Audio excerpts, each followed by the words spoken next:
লালসালু উপন্যাস থেকে জ্ঞানমূলক প্রশ্নের উত্তর। ঢাকা বোর্ড 23-এ এসেছে, মজিদ কোন ঋতুতে মহব্বতনগর গ্রামে প্রবেশ করল? উত্তর, বর্ষা ঋতুতে। পরে ঢাকা বোর্ড 23-এ আবার এসেছে, লালসালু উপন্যাসে কাকে একরত্তি মাইয়া বলা হয়েছে? উত্তর হবে জমিলাকে। 3 নং প্রশ্ন, যা রাজশাহী বোর্ড 2023 সালে এসেছিল, তানু বিবির ভাইয়ের নাম কি? উত্তর হবে ধলা মিয়া। লালসালু কোন ধরনের উপন্যাস? লালসালু সামাজিক সমস্যামূলক উপন্যাস। 5 নং প্রশ্নে বলা হয়েছে, মাছ ধরার ডিঙিতে কতজন মৎস্য শিকারী ছিল? উত্তর, 2 জন মৎস্য শিকারী ছিল। মজিদের আবিষ্কৃত পীরের নাম কি? উত্তর হবে মোদাস্সের। ইউনিয়ন বোর্ডের প্রেসিডেন্টের নাম কি? ইউনিয়ন বোর্ডের প্রেসিডেন্টের নাম মতলুব খা। লালসালু প্রথম কত সালে প্রকাশিত হয়? 1948 সালে। লালসালু উপন্যাসের ইংরেজি অনুবাদের নাম কি? উত্তরটি হবে ট্রি উইদাউট রুটস। ও যেন ঘোর পাপী, পাপের জ্বালায় এখন ছটফট করছে, এখানে কার কথা বলা হয়েছে? উত্তর হবে ও যেন ঘোর পাপী, পাপের জ্বালায় এখন ছটফট করছে, এখানে তাহের কাদেরের বাপের কথা বলা হয়েছে। খালেক ব্যাপারীর দ্বিতীয় স্ত্রীর নাম কি? উত্তর হবে তানু বিবি। আর এই তানু বিবির ভাইয়ের নামই ধলা মিয়া।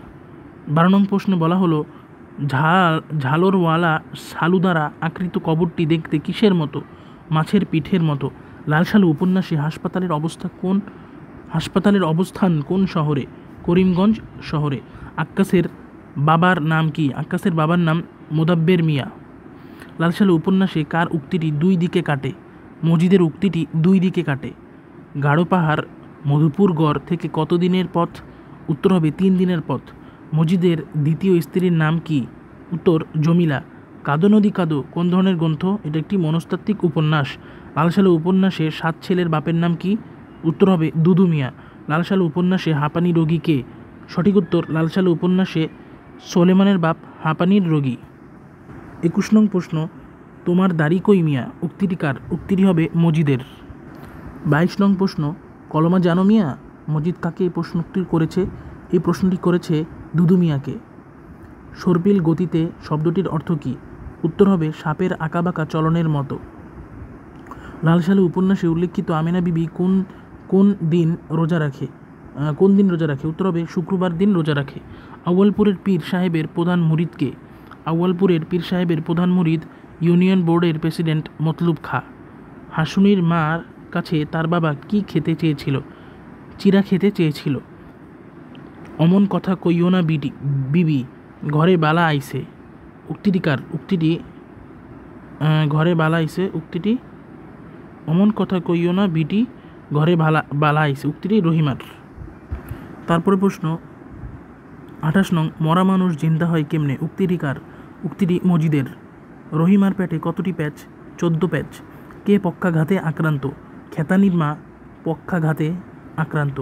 বেচাইন শব্দটির অর্থ কী? উত্তর হলো উতলা। কে জমিলাকে প্রথম মজিদকে দেখায়? খোদেজা বুবু জমিলাকে প্রথম মজিদকে দেখায়। লালসালু উপন্যাসে তানু বিবিকে? তানু বিবি হচ্ছে খালেক ব্যাপারীর দ্বিতীয় স্ত্রী। 34 নং প্রশ্নে বলা হয়েছে, কত বছর বয়সে আমেনা বিবির বিয়ে হয়েছিল? আমেনা বিবির বিয়ে হয়েছিল 13 বছর বয়সে। মজিদ কেন হাসপাতালে গিয়েছিল? মহব্বতনগর গ্রামের আহত যুবকদের দেখতে মজিদ হাসপাতালে গিয়েছিল। খালেক ব্যাপারীর প্রথম স্ত্রীর নাম আমেনা। মজিদ কাকে শাড়ি কিনে দিয়েছিল? উত্তর, হাসুনির মাকে। আক্কাস গ্রামে কি প্রতিষ্ঠা করতে চেয়েছিল? স্কুল প্রতিষ্ঠা করতে চেয়েছিল। মজিদকে প্রথম দেখে জমিলার কি মনে হয়েছিল? বরের বাবা মনে হয়েছিল বা দুলার বাবা মনে হয়েছিল। এখন আমরা লালসালু উপন্যাস থেকে অনুধাবনমূলক প্রশ্নোত্তর দেখব। প্রশ্ন নং 1, যা ঢাকা বোর্ড 2023 সালে পরীক্ষায় এসেছিল, মাটিরে কষ্ট দেওয়ান গুনাহ, এই উক্তিটির প্রেক্ষাপট লেখো। মাটিরে কষ্ট দেওয়ান গুনাহ কথাটি মজিদ রহিমার হাঁটার ধরন দেখে বলেছিল। মহব্বতনগর গ্রামে আসার পর মজিদ রহিমাকে বিয়ে করে। রহিমা লম্বা চওড়া মানুষ, সে যখন হাঁটে মাটিতে আওয়াজ হয়, যখন কথা বলে মাঠ থেকে শোনা যায় গলা। তার হাঁটার এই ধরন মজিদের পছন্দ হয় না। তার মতে মৃত্যুর পর যে মাটিতে ফিরে যেতে হবে সে মাটিতে আওয়াজ করে হাঁটতে হয় না। এ প্রসঙ্গেই মজিদ আলোচ্য উক্তিটি করে। নাফরমানি করিও না, খোদার উপর তওয়াক্কাল রাখো। প্রশ্নটি এসেছিল ঢাকা বোর্ড 23-এ। উত্তর হবে নাফরমানি করিও না, খোদার উপর তওয়াক্কাল রাখো। উক্তিটি মজিদ গ্রামবাসীদের হাহাকারের জন্য করেছিলেন। শিলাবৃষ্টির কারণে মহব্বতনগর গ্রামের সব ফসল নষ্ট হয়ে যায়। ক্ষেতের প্রান্তে লোক জমা হয় অনেক, কারো মুখে কোনো কথা নেই। মজিদকে দেখে একজন হাহাকার করে ওঠে, কিন্তু বিপদের মুখে দাঁড়িয়ে খোদার উপর থেকে বিশ্বাস না হারানোর জন্য মজিদ সকলকে সচেতন করে। গ্রামবাসীদের হাহাকারের প্রত্যুত্তরে মজিদ কঠিনভাবে আলোচ্য উক্তিটি করে, যে বলে নাফরমানি করিও না, খোদার উপর তাওয়াক্কুল রাখো। 3 নং প্রশ্ন, তাই তারা ছোটে কেন? যা এসেছিল রাজশাহী বোর্ড 2023, কুমিল্লা বোর্ড 2017। তাই তারা ছোটে কেন? উত্তর, আহার ক্লিষ্ট গরিব মানুষের অভাবের তাড়নায় কাজের সন্ধানে ছুটে চলাকে নির্দেশ করে উক্তিটি করা হয়েছে। লালসালু উপন্যাসের পটভূমিতে আছে শস্যহীন জনবহুল একটি অঞ্চলের উল্লেখ। ভাগাভাগি, লুটালুটি এবং স্থান বিশেষে খুনাখুনি করে এখানে সকল প্রয়াস শেষ হয়। তখন তারা বেরিয়ে পড়ে নতুন এলাকার সন্ধানে, কাজের সন্ধানে। জ্বালাময়ী আশাকে চোখে জেলে তারা শুধু ছোটে আর ছোটে। প্রশ্ন নং 4, গ্রামের লোকেরা যেন রহিমারই অন্য সংস্করণ, ব্যাখ্যা করো। রহিমার মতোই গ্রামবাসীরা যেন ঠান্ডা, ধর্মভীরু ও অনুগত, তা বোঝাতেই লেখক উক্তিটি করেছেন। লম্বা চওড়া শারীরিক শক্তি সম্পন্ন রহিমা প্রকৃতপক্ষে ঠান্ডা ও ভীতু প্রকৃতির লোক। তার এই ভীতবিহল নরম শান্ত রূপের পিছনে সক্রিয় রয়েছে খোদাভীতি, মাজার বিশ্বাস এবং মাজারের প্রতিনিধি হিসেবে স্বামীর প্রতি অন্ধ আনুগত্য ও ভক্তি। ধর্মভীরু লোকেরা ঈশ্বরের প্রতি আনুগত্যের কারণে যে কোমল স্বভাব সম্পন্ন হয়, রহিমা তারই একটি উৎকৃষ্ট উদাহরণ। সমস্ত মহব্বতনগর গ্রামের মানুষরাও রহিমার মতোই বিশ্বাসী, তাই সকলের ধর্মভীরু চরিত্র নির্দেশ করতে লেখক উক্তিটি করেছেন। ব্যাপারটা ঘোড়া ডিঙিয়ে ঘাস খাওয়ার মতো। কোন ব্যাপারটা এবং কেন? উত্তর, ব্যাপারটা ঘোড়া ডিঙিয়ে ঘাস খাওয়ার মতো উক্তিটি মজিদকে রেখে আউয়ালপুরের পীরের নিকট পানি পড়ার আনার প্রসঙ্গে বলা হয়েছে।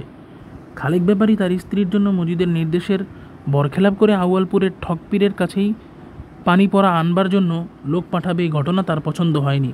সে থাকতে গ্রামের লোক আউয়ালপুরের পীরের কাছে যাওয়া আসা তার চিন্তার কারণ হয়ে গিয়েছিল। তার উপর তার খাতিরের লোক খালেক ব্যাপারী এরকম একটা কাজ করতে চাওয়ায় বিষয়টিকে তুলনা করা হয়েছে ঘোড়া ডিঙিয়ে ঘাস খাওয়ার সাথে। তারপরে প্রশ্ন 6 নং প্রশ্ন, যা চট্টগ্রাম বোর্ড 2023 সালে এসেছিল। ঔপন্যাসিক মজিদের গ্রামে প্রবেশকে নাটকীয় বলেছেন কেন? উত্তর, ঔপন্যাসিক মজিদের গ্রামে প্রবেশকে নাটকীয় বলেছেন তার গ্রামে প্রবেশের ভঙ্গির জন্যই। শ্রাবণের শেষে নিরাক পড়া এক মধ্যাহ্নে মহব্বতনগর গ্রামে মজিদ প্রবেশ করে। গ্রামে প্রবেশের সময় সে মতিগঞ্জ সড়কের উপর মোনাজাতের ভঙ্গিতে পাথরের মূর্তির মতো দাঁড়িয়ে থাকে। গ্রামে প্রবেশ করার পরপরই সে খালেক ব্যাপারীর বাড়িতে গিয়ে সমবেত গ্রামের মানুষকে তিরস্কার করে। আপনারা জাহেল, বেএলেম, আনপড়া। সে আরও বলে, পীরের স্বপ্নাদেশে সে এখানে এসেছে। এসব ঘটনা নাটকীয়তার সঞ্চার ঘটায়, তাই ঔপন্যাসিক মজিদের গ্রামে প্রবেশকে নাটকীয়ই বলেছেন। 7 নং প্রশ্ন, সে বলে পীর সাহেব সূর্যকে ধরে রাখার ক্ষমতা রাখে। উক্তিটিতে কি প্রকাশ পেয়েছে? উত্তর, সে বলে পীর সাহেব সূর্যকে ধরে রাখার সক্ষমতা রাখে। এখানে ধর্ম, ব্যবসা এবং অন্ধবিশ্বাসের একটি দিক প্রকাশিত হয়েছে। আউয়ালপুরে পীর সাহেবের প্রধান মুরিদ মতলুব মিয়া হুজুরের গুণাগুণ সহজ ভাষায় বলতে গিয়ে বলেন যে পীর সাহেবের হুকুম ছাড়া সূর্য এক আঙ্গুল নড়তে পারে না। তার এ কথায় বাস্তব কোনো ভিত্তি নেই, কেবল পীরের প্রতি অন্ধবিশ্বাস থেকে তিনি কথা বলেন। সূর্য এক আঙ্গুল নড়তে পারে না, তার এই কথায় বাস্তব কোনো ভিত্তি নেই, কেবল পীরের প্রতি অন্ধবিশ্বাস থেকেই তিনি কথা বলেন। মূলত ধর্ম ব্যবসায় সাধারণ মানুষের মধ্যে পীরের প্রতি ভক্তি ও শ্রদ্ধা জাগ্রত করতে এ ধরনের কথা বলা হয়। প্রশ্ন নং 8, এখন সে ঝড়ের মুখে উড়ে চলা পাতা নয়, সচ্ছলতায় শিকড় গাড়া বৃক্ষ। কথাটি ব্যাখ্যা করো। এখন সে ঝড়ের মুখে উড়ে চলা পাতা নয়, সচ্ছলতায় শিকড় গাড়া বৃক্ষ। উক্তিটির মাধ্যমে মজিদের বর্তমান অবস্থান বোঝানো হয়েছে। এখানে বলা হয়েছে একদিন মসজিদে যাওয়ার সময় ধুলো উড়া মাঠের দিকে তাকিয়া মজিদের অতীতের কথা মনে পড়ে যায়। 10-12 বছর আগে যখন সে এই গ্রামে এসেছিল তখন তার কিছুই ছিল না। আজ তার অর্থ, সম্পদ, সম্মান সব হয়েছে। সে আশাবাদী তার ভবিষ্যৎ দিনগুলো নিয়ে, কারণ তার শেকড় সমাজের অনেকে গভীর প্রথিত হয়েছে। 9 নং প্রশ্ন, বিশ্বাসের পাথরে যেন খোদাই সে চোখ, ব্যাখ্যা করো। উত্তর, মসজিদের প্রতি গ্রামবাসীর অবিনাশী বিশ্বস্ততার ও ধর্মান্ধতার এই বিষয়টি বোঝাতে উক্তিটি করা হয়েছে। শিলাবৃষ্টির কারণে মহব্বতনগরের ধানক্ষেত ধ্বংসস্তূপে পরিণত হলে মসজিদ সহ সকলেই হতবিহ্বল হয়ে পড়ে। সকালে মসজিদ যখন মাঠের ধান দেখতে বের হয় তখন একজন তাকে দেখে হাহাকার করে ওঠে, কিন্তু মসজিদ তাদের খোদার উপর বিশ্বাস রাখতে বললে সকলেই চুপ হয়ে যায়। তাদের স্থির দৃষ্টিতে তাদের মনের বিশ্বাসের দৃঢ়তা যেন স্পষ্টভাবেই প্রকাশ পায়। 10 নং প্রশ্ন, তাগো কথা শুনলে পুরুষ মানুষ আর পুরুষ থাকে না, মেয়ে মানুষেরও অধম হয় কেন? কথাটি বুঝিয়ে লেখো। তাগো কথা শুনলে পুরুষ মানুষ আর পুরুষ থাকে না, মেয়ে মানুষেরও অধম হয়। উক্তিটি মসজিদের খালেক ব্যাপারীর স্ত্রী আউয়ালপুরের পীরের পানিপড়া খেতে চেয়েছিলেন সন্তান লাভের আশায়। এতে সায় ছিল খালেক ব্যাপারীর নিজের স্বয়ং, কিন্তু মজিদ যখন ঘটনাটি জানতে পারে তখন খালেক ব্যাপারী নিজেকে নির্দোষ প্রমাণ করতে স্ত্রীকে জ্ঞানশূন্য ও মূর্খ হিসেবেই উপস্থাপন করে মজিদের কাছে। তার কথায় সায় দিয়ে মজিদ বলে, পুরুষ মানুষেরা যদি মেয়ে মানুষের কথা শোনে তাহলে তারা মেয়ে মানুষেরও অধম হয়ে যায়। প্রশ্ন নং 11, শস্যের চেয়ে টুপি বেশি, ধর্মের আগাছা বেশি, ব্যাখ্যা করো। প্রশ্নটা অনেক কমন, অনেক বোর্ডে এসেছে। উত্তর, শস্যের চেয়ে টুপি বেশি, ধর্মের চেয়ে আগাছা বেশি বলতে শস্যহীন জনবহুল অঞ্চলের ধর্মভীরু পরিবেশের কথা বোঝানো হয়েছে। এই অঞ্চলের লোকেদের ঘরে কিছু নেই, শস্য যা আছে তা অতি সামান্য পরিমাণ, কিন্তু ভোরবেলায় এত মক্তবে আর্তনাদ ওঠে যেন খোদা তাআলার বিশেষ দেশ। পেটে ক্ষুধা থাকলেও শস্য উৎপাদনে প্রবৃত্ত না হয়ে শুধু অলৌকিক শক্তিতে ভরসা করে তারা। প্রকৃত ধর্মপালন না করে কুসংস্কারে আচ্ছন্ন মানুষদের বোঝাতে ঔপন্যাসিক উক্তিটি করেছেন। প্রশ্ন নং 12, ধান দিয়া কি হইব মানুষের জান যদি না থাকে, উক্তিটিতে বক্তার মনোভাব ব্যাখ্যা করো। প্রশ্নোক্ত উক্তিটির মাধ্যমে রহিমার মধ্যে মাতৃত্ববোধ জেগে ওঠার দিকটি ফুটে ওঠে। ক্ষমতা ও প্রতিপত্তি টিকিয়ে রাখতে মজিদ অমানবিক সব আচরণ করেছে প্রতিপক্ষের সাথে। তারই ধারাবাহিকতা রেখে জমিলার মাঝে ক্ষমতা ও প্রতিপত্তি জমিলার মাঝে খোদাভীতি সৃষ্টি করতে এক ঝড়ের রাতে মজিদ তাকে মাজারে বেঁধে রেখে আসে। জমিলার সতীন হলেও রহিমার অন্তরে মাতৃত্ববোধ সৃষ্টি হয়েছিল জমিলাকে কেন্দ্র করেই, তাই সে জমিলার জন্য দুশ্চিন্তাগ্রস্ত হয়। অপরদিকে স্বার্থপর মজিদ শিলাবৃষ্টিতে ধান ক্ষতিগ্রস্ত হওয়ার বিষয়ে বেশি চিন্তিত থাকে। এক পর্যায়ে জমিলাকে কেন্দ্র করে রহিমার মাতৃসত্তার বিকাশটি পূর্ণতা অর্জন করে এবং প্রতিবাদী হয়ে রহিমা বলে ওঠে যে ধান দিয়া কি হইব মানুষের জান যদি না থাকে। 13 নং প্রশ্ন, কিন্তু মানুষের ফোড়া হইলে সে ফোড়া ধারালো ছুরি দিয়া কাটিতে হয়, কে কোন প্রসঙ্গে কথাটি বলেছে? প্রশ্নটি এসেছে কুমিল্লা বোর্ড 2023 সালের পরীক্ষায়। উত্তর, কিন্তু মানুষের ফোড়া হইলে সে ফোড়া ধারালো ছুরি দিয়া কাটিতে হয় একথা মজিদ তার দ্বিতীয় স্ত্রী জমিলাকে বলেছিল তার অবাধ্য হওয়ার জন্য। লালসালু উপন্যাসে মজিদের প্রথম স্ত্রীর সন্তান না হওয়ায় সে আবার বিয়ে করে, কিন্তু তার দ্বিতীয় স্ত্রী বিবাহের পর থেকেই বিভিন্নভাবে অবাধ্যতা শুরু করে। মজিদ একসময় তাকে বাধ্য করার জন্য মাজারে নিয়ে খুঁটির সাথে বেঁধে রাখে, তারপর তাকে বোঝাতে থাকে যে জিনের আসর হলে বেত দিয়ে চাপকিয়ে চোখে মরিচ দিতে হয়, এতে কষ্ট হলেও জিনের আসর চলে যায়। তার ধারণা ছিল এভাবে ভয় দেখালে অবাধ্য জমিলা বাধ্য হয়ে যাবে, কিন্তু তা হয়নি। 14 নং প্রশ্ন, শত্রুর আভাস পাওয়া হরিণের চোখের মতোই সতর্ক হয়ে ওঠে তার চোখ, কার চোখ এবং কেন? উত্তর, শত্রুর আভাস পাওয়া হরিণের চোখের মতোই সতর্ক হয়ে ওঠে তার চোখ। এখানে জমিলার কথা বলা হয়েছে। মজিদের দ্বিতীয় স্ত্রী জমিলা মজিদের ভয়ে ভীত নয়, সে তার মতো চঞ্চল চিত্তে ঘুরে বেড়ায়। মজিদ বারবার ধর্মের দোহাই দিয়ে তাকে ভয় দেখাতে চাইলেও সে ভয় পায় না। হরিণ যেমন শত্রুর আভাস পেয়ে সচেতন হয়ে, তেমনি জমিলাও বুঝতে পেরেছিল যে সে মজিদের খাঁচায় ধরা পড়েছে, কিন্তু তার ভিতরে প্রতিবাদী সত্তা জাগ্রত রয়েছে। এ প্রসঙ্গেই আলোচ্য উক্তিটি করা হয়েছে। 15 নং প্রশ্ন, খেলোয়াড় চলে গেছে, খেলবে কার সাথে, কথাটি ব্যাখ্যা করো। খেলোয়াড় চলে গেছে, খেলবে কার সাথে, কথাটি মায়ের ব্যাপার বলা হয়েছে। তাহেরের বাপ মায়ের সারাদিন একে অপরের সাথে ঝগড়া ফাসাদ লেগেই থাকতো। এক এক দিন এমন অবস্থা হতো যে খুনাখুনি হবার পর্যায়ে চলে যেত। বুড়ো বারবার তেরে আসলেও বুড়ি এক জায়গায় বসে গালিগালাজ করত।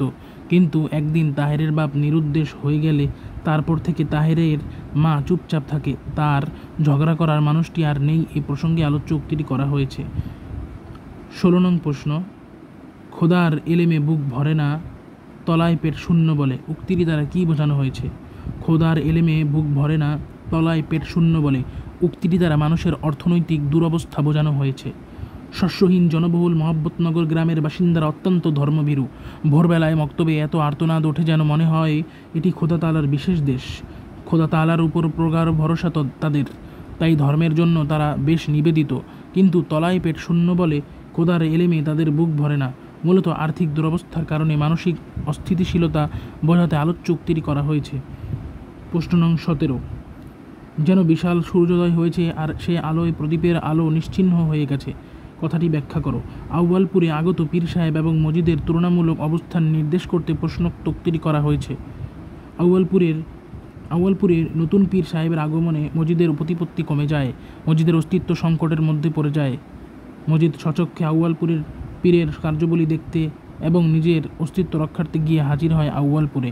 তবে সেখানে পীরের প্রতিপত্তি ও জনপ্রিয়তা দেখে মসজিদ নিজেকে খুবই ক্ষুদ্র মনে করে।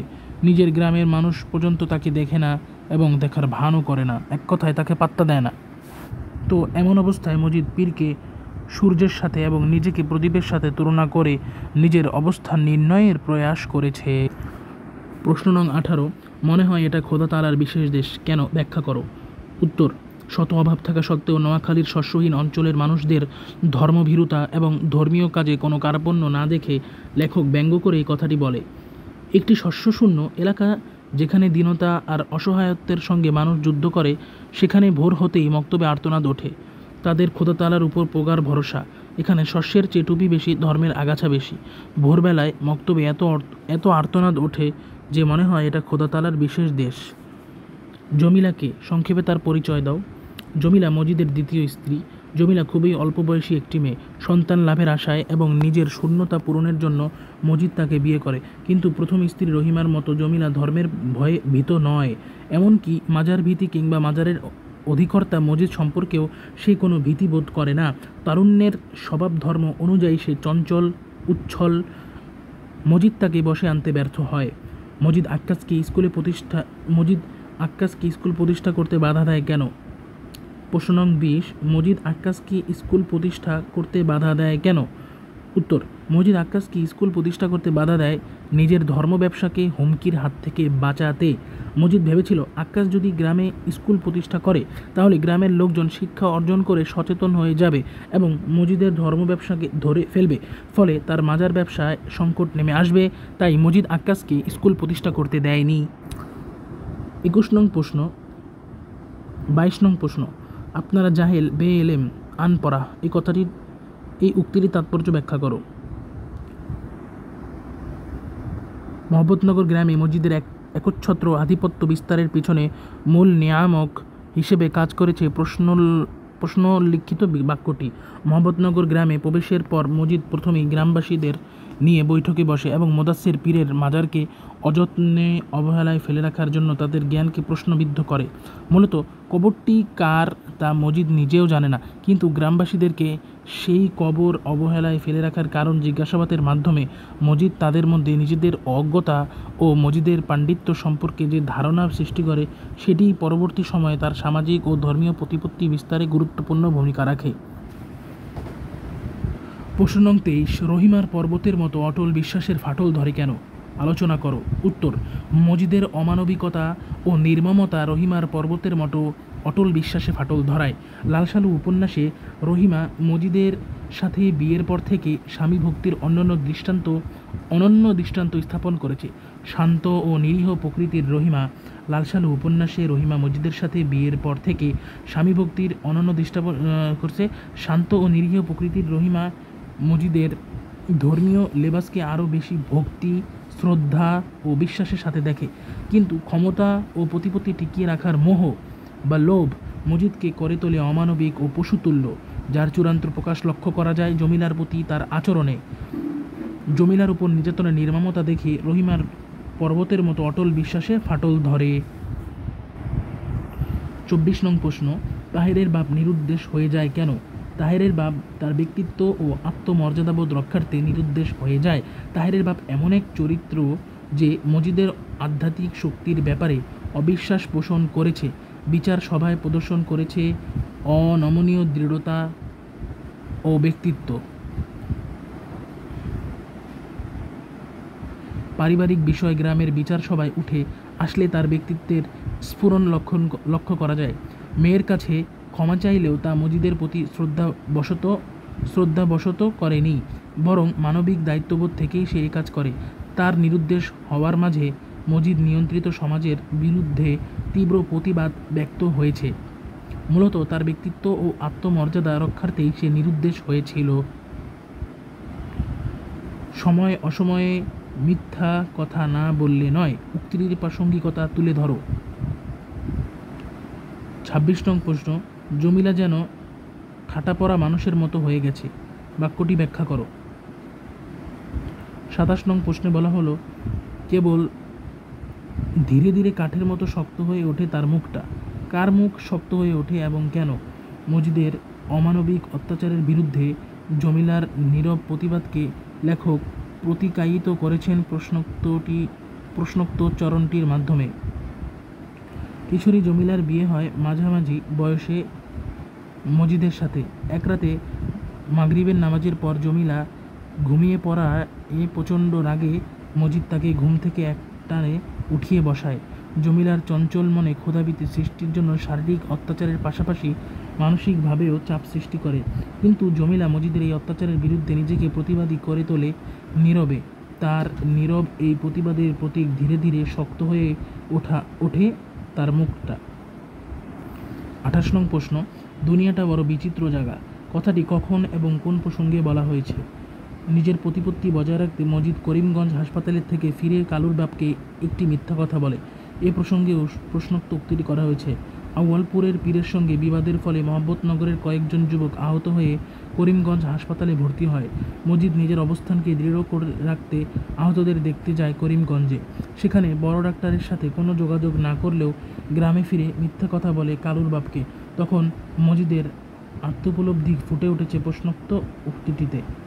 তার মতে দুনিয়াটা বড় বিচিত্র জায়গা, এখানে সময় অসময়ে মিথ্যা কথা না বললে নয়। 29 নং প্রশ্ন, গ্রামে আক্কাসের স্কুল প্রতিষ্ঠার স্বপ্ন কিভাবে ভেঙে যায়? 30 নং প্রশ্ন, কোন ঘটনায় মজিদ বিস্ময়করভাবে নিঃসঙ্গ বোধ করে? মজিদ যে লোকের কবরকে মাজার বানিয়ে ধর্ম ব্যবসা শুরু করেছে তাকে চেনে না বলেই মজিদ বিস্ময়করভাবে নিঃসঙ্গ বোধ করে।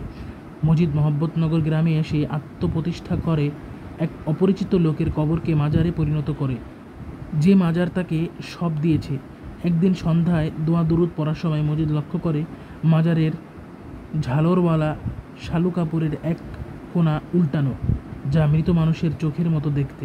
তখন তার স্মরণ হয় যে মানুষটির মাজার তাকে সব দিয়েছে সেই লোকটিকেই সে চেনে না। তখন তার মাঝে সৃষ্টি হয় বিস্ময়কর নৈসঙ্গ। 31 নং প্রশ্ন, দলিল দস্তাবেজ জাল হয় কিন্তু খোদা তাআলার কালাম জাল হয় না, বুঝিয়ে লেখো। দলিল দস্তাবেজ জাল হয় কিন্তু খোদা তাআলার কালাম জাল হয় না, প্রশ্নোক্ত উক্তিটি করে মজিদ। ধলামিয়া মজিদের পানি পড়া আউয়ালপুরের পীরের নামে চালিয়ে দেওয়ার কথা বললে মজিদ প্রশ্নোক্ত উক্তিটি করে। খালেক ব্যাপারীর স্ত্রী আমেনা বিবির মনোবাঞ্ছা পূরণের জন্য আউয়ালপুরের পীরের কাছ থেকে পানি পড়া আনতে বলেন ধলামিয়াকে। আউয়ালপুরের পীর মজিদের প্রতিদ্বন্দ্বী হওয়ায় ধলামিয়াকে রাতের অন্ধকারে কাজটি করতে বলেন ব্যাপারী সাহেব, কিন্তু ভীতু প্রকৃতির লোক ধলামিয়া। আউয়ালপুরে না গিয়ে তিনি মজিদের শরণাপন্ন হন এবং তার কাছ থেকে পানি পড়া নিয়ে তা সেই পীরের নামে চালিয়ে দেওয়ার কথা বলেন। এমন হঠকারিতাপূর্ণ কথায় রেগে গিয়ে মজিদ প্রশ্নোক্ত উক্তিটি করে। 32 নং প্রশ্ন, মজিদের মুখে কে থুথু দিয়েছিল এবং কেন? মজিদের মুখে জমিলা থুথু দিয়েছিল। লালসালু উপন্যাসে মজিদের প্রতিদ্বন্দ্বিতার মধ্যে সবচেয়ে সক্রিয় ছিল জমিলা চরিত্রটি। মজিদের ধর্মীয় আবেশকে সকলে ভয় পেলেও জমিলা পায় না, তাই মজিদ জমিলার মাঝে ভীত সঞ্চারের জন্য এক ঝড়ের রাতে মাজারে রেখে দিয়ে আসে। জমিলা মজিদের উদ্দেশ্য বুঝতে পেরে বেঁকে বসে এবং জোর করে মজিদের হাত থেকে নিষ্কৃতি পেতে চায়, কিন্তু তা না পেরে শেষ পর্যন্ত মজিদের অত্যাচারের প্রতিবাদে সে মজিদের বুকের কাছে এসে তার মুখে থুতু নিক্ষেপ করে।